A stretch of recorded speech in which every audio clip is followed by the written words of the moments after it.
Hello and welcome to Young Minds Institute. Hope all you guys are doing well. So last class में हम discuss कर रहे थे earthworm के बारे में, उसके एक्सक्रीटरी सिस्टम को डिस्कस कर लिया था।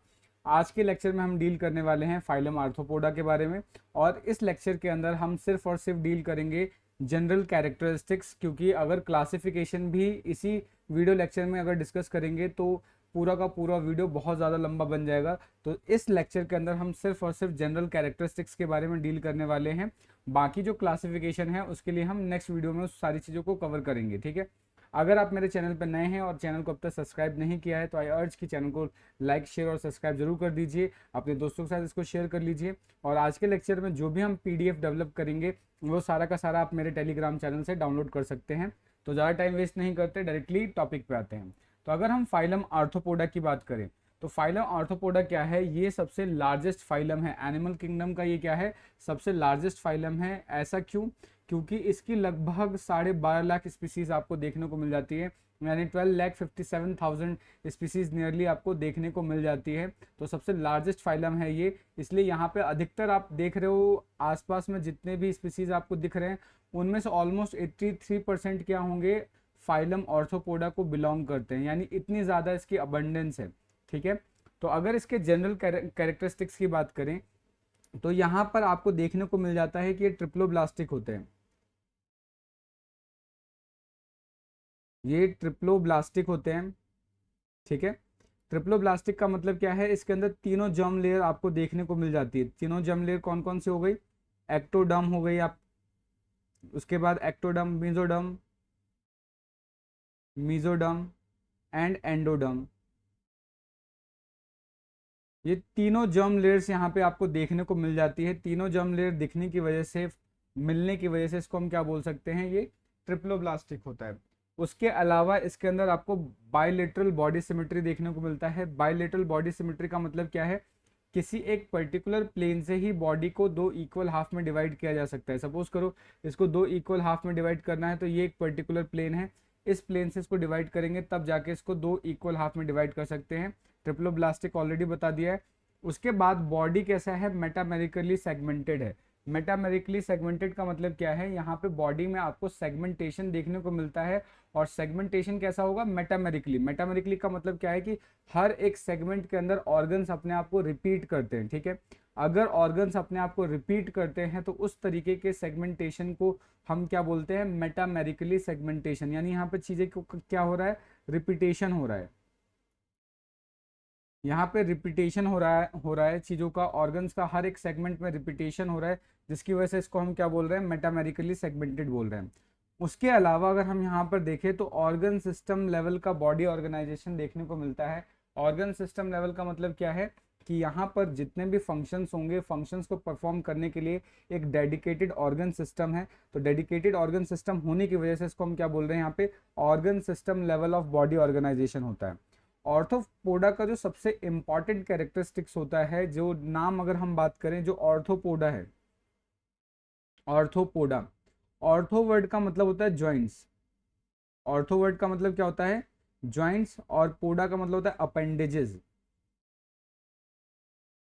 अपेंडेजेस यानी एक ऐसा ऑर्गेनिज्म जिसके जो अपेंडेजेस हैं वो जॉइंटेड अपेंडेजेस हो। जॉइंटेड अपेंडेजेस का मतलब यानी जितने भी यहाँ पे अपेंडेजेस दिख रहे हैं, चाहे ये हो चाहे ये हो, इसके अंदर इस तरीके से आपको जॉइंट्स देखने को मिल रहे हैं, ये जॉइंट्स देखने को मिल रहे हैं। तो ये एक क्या है, एक डिफाइनिंग कैरेक्टरिस्टिक्स आप बोल सकते हो कि ऑर्थोपोडा की एक डिफाइनिंग कैरेक्टरिस्टिक्स है। तो ऑर्थोपोडा का मतलब क्या है कि यहाँ पे जॉइंटेड अपेंडेजेस का प्रेजेंस होना, ये एक इसका यूनिक फीचर है, ये आपको याद रखना है। यूजुअली क्या होगा, यहाँ पर अगर हम बात करें तो वेरिड टाइप के फंक्शंस होते हैं इनके, जो जनरली जो फंक्शंस होंगे जो अपेंडिसेस के, वो अलग अलग फंक्शंस हो सकते हैं, ठीक है, ये आपको ध्यान रखना है। नेक्स्ट अगर बात करें, इनके बॉडी के ऊपर एक एक्सोस्केलेटन प्रेजेंट होता है, या बॉडी के ऊपर का जो पार्ट है उसको एक्सोस्केलेटन बोलेंगे, जो कि डेड काइटिनियस क्यूटिकल का बना होता है, यानी काइटिन का बना होता है, बट वो डेड काइटिन का बना होता है, जो टाइम टू टाइम अपने आप को क्या करता है, चेंज करता रहता है। एक पर्टिकुलर टाइम के बाद वो अपने आप को गिराता चला जाता है, शेड करना स्टार्ट कर देता है, उसके ऊपर फिर एक नई लेयर का फॉर्मेशन होना स्टार्ट होता है, तो ये जो पर्टिकुलर टाइम इंटरवल पे वो अपने आप को जो गिराता है, इस प्रोसेस को इक्डाइसिस या फिर मॉल्टिंग बोलते हैं, ठीक है। और मॉल्टिंग अगर किसी ऑर्थोपोड्स के अंदर हो रहा है तो वो किसका सिंबल है, ग्रोथ एंड डेवलपमेंट का सिंबल है। यानी इसके ऊपर जो काइटिनियस सब्सटेंस है या जो काइटिन का ये बना हुआ क्यूटिकल है, ये कंटिन्यूसली क्या होगा, टाइम टू टाइम इसको गिराता रहेगा, उसकी जगह एक नई लेयर का फॉर्मेशन होना स्टार्ट होता है, जिसकी वजह से ये क्या रिप्रेजेंट कर रहा है कि इसके अंदर ग्रोथ एंड डेवलपमेंट हो रहा है, ठीक है। यहाँ पर जो ट्रू सिलोमेट होते तो ट्रू सिलोमेट है, लेकिन जो ट्रू सिलोम है वो रिड्यूस हो जाता है, उसका साइज बहुत कम हो जाता है और वो रिप्लेस कर दिया जाता है, जो ट्रू सिलोम है उसको रिप्लेस कर दिया जाता है हीमोसील से। हीमोसील या क्या है, इसके ये जो पीछे वाला पार्ट है, यहाँ पर पीछे वाले पार्ट में क्या होगा, एक कैविटी प्रेजेंट होती है जिसको हीमोसील कहते हैं, और इस कैविटी के अंदर क्या होगा, आप बोल सकते हैं इसकी ब्लड प्रेजेंट होता है इस पर्टिकुलर पार्ट में, ठीक है। ये आपको ध्यान रखना है। नेक्स्ट अगर हम बात करें, जितने भी ऑर्थोपोड्स होते हैं उनकी बॉडी को हम 3 पार्ट में डिवाइड कर सकते हैं, हेड, थोरैक्स एंड एब्डोमेन। और ये जो आपका हेड और थोरैक्स है, हेड और थोरैक्स ऑफन फ्यूज होते हैं, यानी मोस्ट ऑफ द टाइम ये आपको फ्यूज फॉर्म में दिखेंगे, और जब हेड और थोरैक्स आपस में फ्यूज हो जाते हैं तो उस कंडीशन को हम क्या बोलते हैं, सिफेलोथोरैक्स। तो अगर यहाँ पर ये आप अगर ये डायग्राम देखते हैं तो डायग्राम में क्या है, ये वाला जो पार्ट आप देख रहे हो हेड है, ये पूरा का पूरा पार्ट क्या है, थोरैक्स है, जिसको 3 पार्ट में डिवाइड कर रखा है, प्रोथोरैक्स, मेसोथोरैक्स एंड मेटाथोरैक्स, ठीक है। ये तीनों मिलके क्या बना रहे हैं, ये थोरैक्स का पार्ट बना रहे हैं। ये क्या है, इसके थोरैक्स का पार्ट है। तो थोरैक्स से क्या है, ये 3 पार्ट हो गए, प्रोथोरैक्स, मेसोथोरैक्स एंड मेटाथोरैक्स। और इसके बेसिस पे ही हम आगे जाके विंग्स को डिसाइड करेंगे कि कौन कौन से किस तरीके के विंग्स है। एंड द लास्ट पार्ट को हम क्या बोलते हैं, एब्डोमेन बोलते हैं। तो बॉडी के अंदर ये 3 तरीके के सेगमेंटेशन या बोल सकते हैं, बॉडी को हम 3 पार्ट में डिवाइड कर सकते हैं। जनरली इसके अंदर जितने भी मसल्स होते हैं वो स्टेरिएटेड होते हैं, यानी स्टेरिएशन देखने को मिलते हैं, यानी वॉलेंट्री मसल्स देखने को मिल जाते हैं, जिसकी वजह से अब क्योंकि यहाँ पे स्टेरिएशन देखने को मिला है, एक चीज और ध्यान रखना है कि सबसे पहले स्टेरिएटेड मसल्स कहाँ मिले हैं, ऑर्थोपोड्स के अंदर, ठीक है। First time striated muscle is seen in arthropods. ये ध्यान रखना है, ऑर्थोपोड्स के अंदर सबसे पहले ये मसल्स देखने को मिलते हैं, तो ये ध्यान रखना है। और इन मसल्स की वजह से क्या है, रैपिड कॉन्ट्रैक्शन कर सकते हैं, यानी बहुत तेजी से अपने हाथ पैर को चला सकते हैं, अपने जितने भी लेग्स, ये जो आपके जितने भी ये लेग्स है, लेग्स को ये क्या कर सकते हैं, मूव कर सकते हैं, रैपिड कॉन्ट्रैक्शन कर सकते हैं। उसके बाद अगर हम बात करें तो डाइजेस्टिव सिस्टम यहाँ पे कंप्लीट होगा। डाइजेस्टिव सिस्टम कंप्लीट का मतलब क्या है कि यहाँ पर माउथ और एनस दोनों ही प्रेजेंट होता है। जनरली ये प्रोटोस्टोम्स होते हैं, यानी यहाँ पर क्या होगा, ब्लास्टोपोर आपका जनरली माउथ का फॉर्मेशन करते हैं, तो ये प्रोटोस्टोम्स होते हैं, ये आपको याद रखना है, ठीक है। तो ये क्या होंगे, डाइजेस्टिव सिस्टम कंप्लीट टाइप का होता है, यानी माउथ और एनस दोनों ही प्रेजेंट होंगे यहाँ पे। माउथ पार्ट क्या है, माउथ पार्ट यहाँ पे जितने भी अभी आगे हम नेक्स्ट स्लाइड में डील करेंगे, यहाँ पे जो माउथ पार्ट होता है वो वेरियस फीडिंग एक्टिविटीज के लिए मॉडिफाइड होता है, यानी किसी के अंदर बाइटिंग एंड चूइंग हो सकता है, किसी के अंदर साइफनिंग हो सकता है, किसी के अंदर पियर्सिंग हो सकता है, किसी के अंदर सकिंग टाइप का हो सकता है। तो जो माउथ है, माउथ क्या है, अपने आप को अडेप्ट कर सकता है, अपने आप को चेंज कर सकता है वेरियस फीडिंग हैबिट के अकॉर्डिंग, ठीक है। सर्कुलेटरी सिस्टम यहाँ पर ओपन होता है। ओपन सर्कुलेटरी सिस्टम का मतलब है कि जो ब्लड का फ्लो होता है वो एक ओपन चैम्बर के अंदर होता है, यहाँ पे ब्लड कैपिलरीज या ब्लड वेसल्स के अंदर ब्लड का फ्लो नहीं होगा, तो ब्लड क्या है, एक ओपन चैम्बर में फ्लो होगा, ठीक है। Flows in open chamber, blood का फ्लो एक ओपन चैम्बर में होता है, जिसकी वजह से इसको हम क्या बोलते हैं, ओपन सर्कुलेटरी सिस्टम होता है। इसको हम डिटेल नेक्स्ट वीडियो में डील करेंगे, जब हम अलग अलग पार्ट डील करेंगे तो सर्कुलेटरी सिस्टम को स्पेशली अलग से डील करेंगे कॉकरोच के अंदर, ठीक है। तो जनरली यहाँ पर क्या ओपन टाइप का ब्लड वेस्कुलर सिस्टम होगा, और साथ के साथ क्या है, इसके डॉर्सल सरफेस पे, यानी जो इसका बॉडी का अपर सरफेस होता है, वहाँ पे बहुत सारे मैनी चैम्बर्ड हार्ट प्रेजेंट होता है, आर्टरीज प्रेजेंट होता है एंड ब्लड साइनसेस प्रेजेंट होते हैं, जो कि ब्लड के ट्रांसफर में या ब्लड के बोल सकते हैं मोशन में, सर्कुलेशन में हेल्प करता है। नेक्स्ट जनरली यहाँ पर देखा जाए तो सर्कुलेशन या रेस्पिरेशन के लिए अगर हम बात करें तो यहाँ पर रेस्पिरेशन के लिए बहुत सारी चीज़ें आपको स्ट्रक्चर्स देखने को मिल सकती हैं।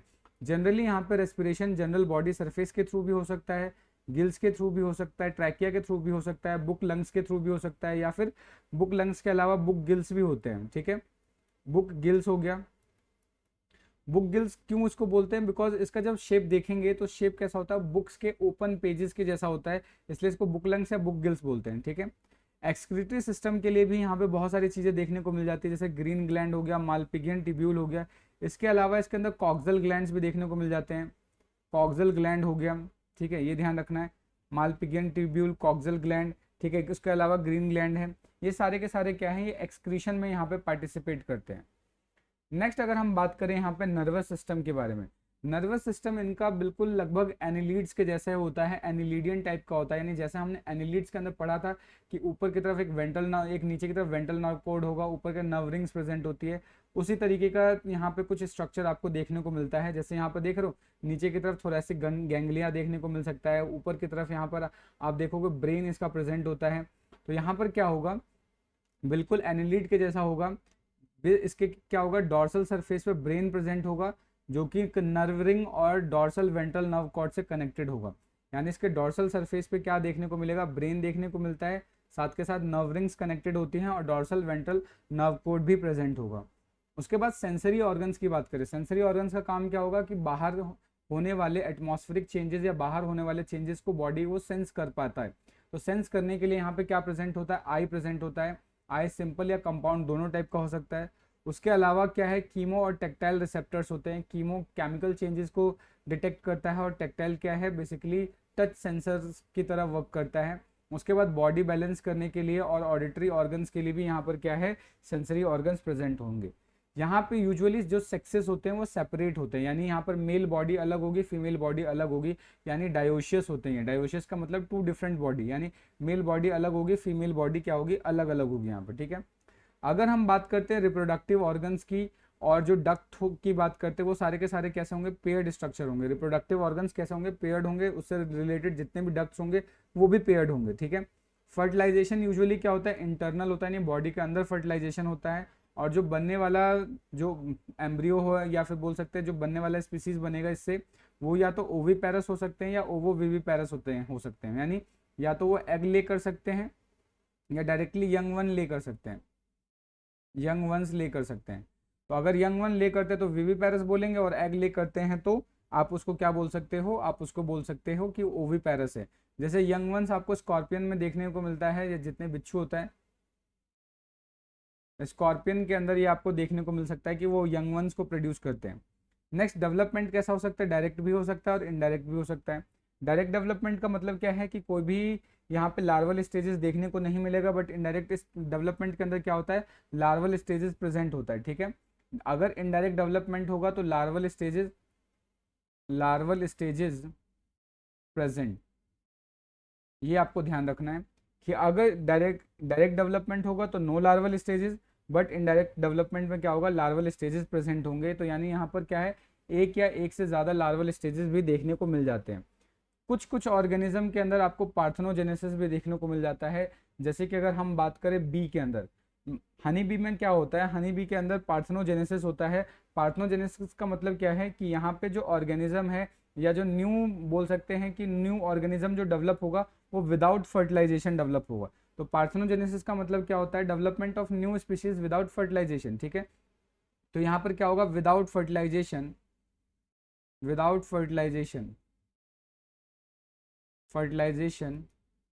न्यू स्पीसीज इज डेवलप, या बोल सकते हैं न्यू ऑर्गेनिज्म इज डेवलप। तो एग्जाम्पल इसका क्या ले सकते हैं, हनी बी की बात कर सकते हैं।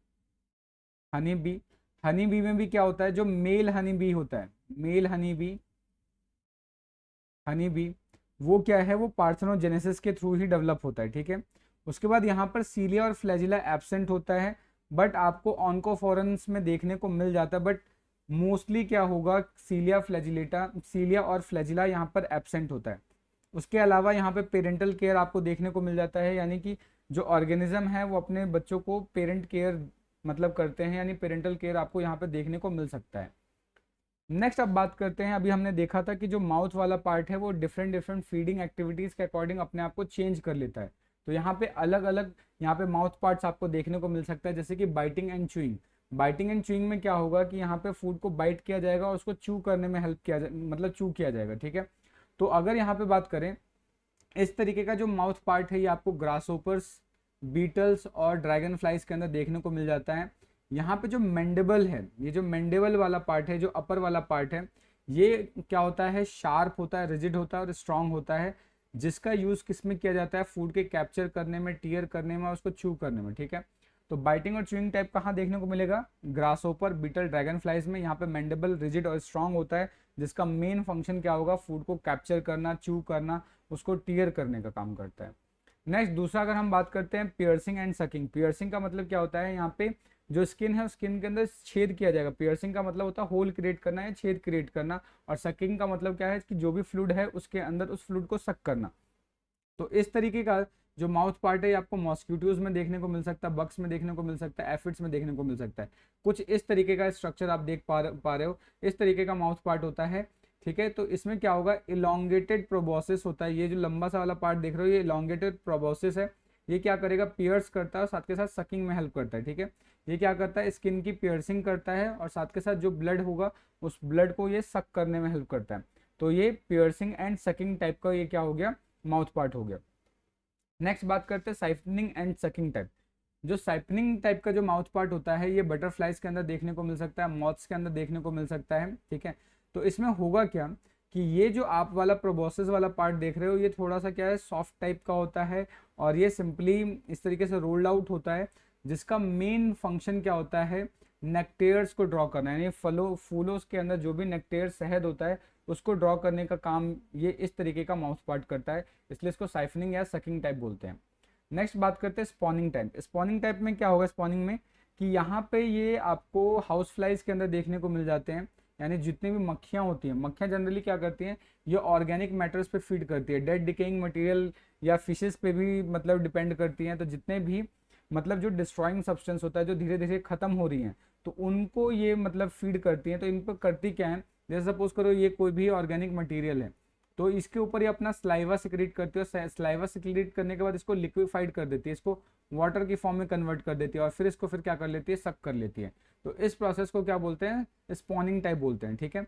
तो यहाँ पर क्या होता है, लिक्विड्स का सक आउट किया जाता है, लिक्विड्स को सक किया जाता है। तो इस तरीके का ये जो स्ट्रक्चर देखने को मिलेगा वो स्पॉनिंग टाइप कहलाता है, ठीक है। तो यहाँ पे क्या हुआ, शुगर कंटेनिंग जितने भी सॉलिड फ्रूट्स होते हैं उनको ये लिक्विफाइड कर देता है विथ स्लाइवा और फिर उसको वो सक कर लेता है। नेक्स्ट बात करते हैं च्यूइंग एंड लैपिंग टाइप। ये आपको देखने को मिलता है हनी बी के अंदर। अब इसके अंदर च्यूइंग एंड लैपिंग दोनों टाइप का है, तो इसके अंदर क्या होगा, कंबाइंड माउथ पार्ट देखने को मिलेगा। इसके अंदर मैंडिबल्स भी देखने को मिलेगा और प्रोबोसिस भी देखने को मिलेगा, ठीक है। तो ये क्या करता है, ये दोनों चीजें कर सकता है, ये फूड को चू भी कर सकता है और साथ के साथ सक भी कर सकता है। तो दोनों चीजें कर सकता है, इसलिए इसको च्यूइंग और लैपिंग टाइप बोलते हैं। नेक्स्ट बात करते हैं लास्ट, यहाँ पे क्लासिफिकेशन को जस्ट एक जनरल ब्रीफ में हम डिस्कस करेंगे, बाकी डिटेल नेक्स्ट वीडियो में डील करेंगे। अगर हम बात करें ऑर्थोपोडा, क्योंकि ये सबसे लार्जेस्ट फाइला है एनिमल किंगडम का, तो यहाँ पर क्या है, इसके बहुत सारे आपको क्लासेस देखने को मिल जाते हैं। बट हम प्राइमरली क्या करेंगे, इसको दो पार्ट में डिवाइड करेंगे। एक है हमारा अगर ऑर्थोपोडा को डिवाइड करें तो इसको दो पार्ट में डिवाइड कर सकते हैं। एक है हमारा चिली सेरेटा और दूसरा क्या है, मैंडिबुलेटा। चिली सेरेटा के अंदर होगा क्या, यहाँ पर मैंडिबल्स, यहाँ पर क्या होगा, मैंडिबल्स, एंटीना, एंटीना ये एब्सेंट होते हैं। ये क्या होंगे, मैंडिबल और एंटीना एब्सेंट होते हैं। और इसके अंदर यूजुअली हम स्टडी करते हैं स्पाइडर्स के बारे में। स्पाइडर्स हो गए, स्कॉर्पियंस हो गए, स्कॉर्पियंस हो गए, ठीक है, टिक्स हो गया, टिक्स, माइट्स, इन सब की स्टडी करते हैं। यहाँ पे मैंडिबल्स और एंटीना एब्सेंट होते हैं। बट इसकी अगर हम बात करें मैंडिबुलेटा की, तो ऑब्वियस सी बात है, नाम ही इसका मैंडिबुलेटा, तो यहाँ पे क्या होगा, mandibles, mandibles and antenna, antenna is present. यहाँ पे मैंडिबल और एंटीना प्रेजेंट होगा। और इसको हम फर्दर तीन टाइप में डिवाइड कर सकते हैं, क्रस्टेशिया, इंसेक्टा और मायरियापोडा, ठीक है। तो जनरली क्या करेंगे, जितने भी क्रस्टेशियंस होते हैं ये अक्वेटिक होते हैं, ये अक्वेटिक होते हैं यानी वाटर में प्रेजेंट होंगे। इंसेक्टा की बात करें तो ये फ्लाइंग नेचर के होते हैं, यानी ये उड़ सकते हैं। और मायरीपोडा की बात करें तो इसको फर्दर हम दो पार्ट में डिवाइड कर सकते हैं, डिप्लोपोडा, चिलोपोडा, ठीक है। डिप्लोपोडा के अंदर हम बात करने वाले हैं मिलीपीड्स के बारे में, यहाँ पे डील करेंगे मिलीपीड। और चिलोपोडा के अंदर हम बात करेंगे सेंटीपीड्स के बारे में, इसके अंदर हम बात करेंगे सेंटीपीड के बारे में। तो ये जस्ट एक जनरली एक ब्रीफ क्लासिफिकेशन है, बाकी डिटेल क्लासिफिकेशन नेक्स्ट वीडियो में डील करेंगे। और ये जो सारा का सारा है ये क्या है, एग्जाम्पल्स हैं, ये सारे के सारे क्या हैं, हमारे एग्जाम्पल्स हैं।